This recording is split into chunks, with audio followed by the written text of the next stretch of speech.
Now I've known that the laptop has widely been covered by other reviews, but here is my very own take at the Dell G15 Ryzen edition. In terms of build quality, the chassis is full plastics.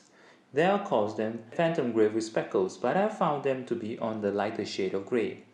The speckles to me should look a bit like marble effect, but in real it looks a bit like the material found on plastic chairs and tables.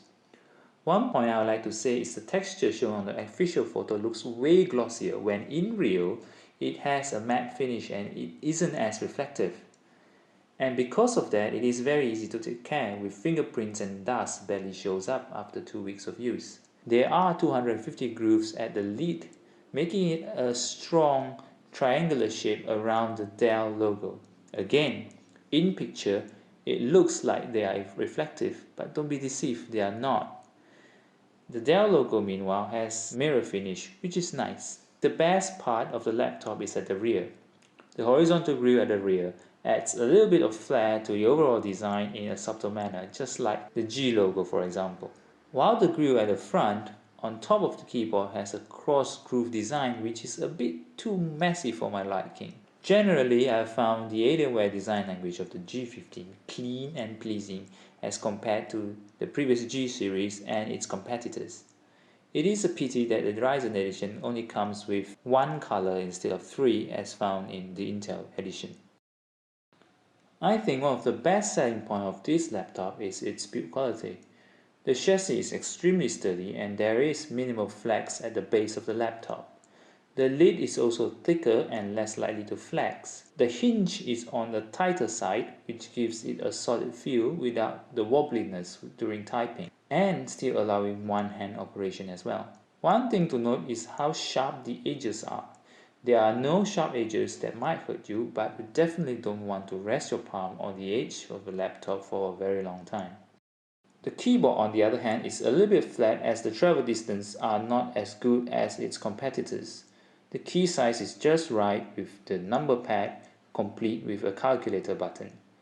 The arrow key however is too small and cramming the page up and down button onto the arrow key makes it a very easy target when you want to press left or right. There are two levels of brightness for the orange backlight and they can be toggled with the F5 key. One thing I've noticed is the lack of notification light for the numlock key, unlike the caps lock key which has it, which is a little bit annoying. The screens are 120Hz with 66% of sRGB and 250 nits of brightness. Overall, they are good enough for indoor use and the viewing angles are fine too. But coming from a 300 nits screen, I do feel that it is a bit too dim for outdoor use.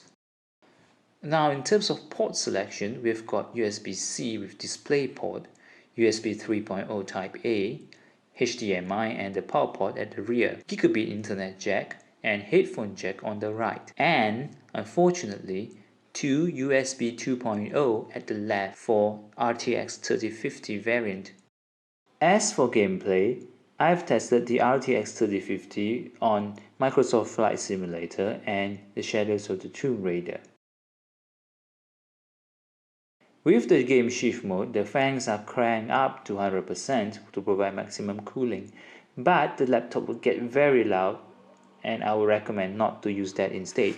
During 2 years of use, I have encountered some problem with the preloaded software. First is the Alienware command center. I was a bit let down with the lack of customization available for the laptop. Apart from the G-Shift mode, there is a lag on control with the power settings during non-gaming use. And for that, you will have to rely on the Windows default power settings. For gaming, you can create power and thermal profile to be applied on the individual game, but I have found that the default setting to be a good balance between the performance and noise level. BIOS update is not as straightforward as I've hoped, as the BitLocker has to be turned off before applying the update. Reviews online have talked about how the BIOS update will enable hybrid graphics, the mark switch, on the G15. However, this feature is missing on my G15 and the possible explanation found on the Dell community forum is that the feature may not be available for G15 with a 120Hz screen, so future buyers do keep that in mind. Looking at the internals of the laptop, its build quality does not disappoint. It has a thick plastic panel and everything is screwed to a metal stud. But the mounting bracket for the secondary M.2 slot is missing. However, they can be easily ordered from Dell, and I've managed to get them for less than $20, together with the correct heatsink. Overall, I think the Dell G15 for what it's worth is a good budget gaming laptop. It is extremely well built for its price and offers the most recent processors. However, there are a few caveats to bear in mind before you purchase it. First is the divisive color and looks. Second, the lack of USB 3.0 ports. And the third, the slower 120Hz screen. In the end, it depends on the stock and the pricing of this laptop. Other laptops in this price range that I would recommend you to check out are the Acer Nitro 5, the Asus ROG Strix G15 and the HP Victus. So do let me know what you think about this laptop on the comment section below. And if you like this video, hit like and subscribe to see more content like this. Thank you.